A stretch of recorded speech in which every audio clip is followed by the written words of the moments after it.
والصلاة والسلام على أشرف المرسلين وعلى آله وصحبه أجمعين أما بعد.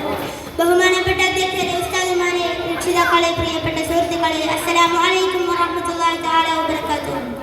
അധർമ്മത്തിന്റെ അന്ധകാരത്തിൽ നിന്ന് മാനവരാശിയെ ധർമ്മത്തിന്റെ വെള്ളി വെളിച്ചത്തിലേക്ക് അണയിച്ച പ്രവാചകൻ മുഹമ്മദ് മുസ്തഫ സല്ലല്ലാഹു അലൈഹി വസല്ലം തങ്ങളുടെ ജന്മദിനത്തിലാണ് നാം ഒത്തുചേർന്നിരിക്കുന്നത്. ലോകം ഇന്നും ഒരു വെളിച്ചം തേടുമ്പോൾ ആ പ്രവാചകനിലേക്ക് മടങ്ങുക മാത്രമാണ് നമ്മുടെ മുന്നിലെ വഴി.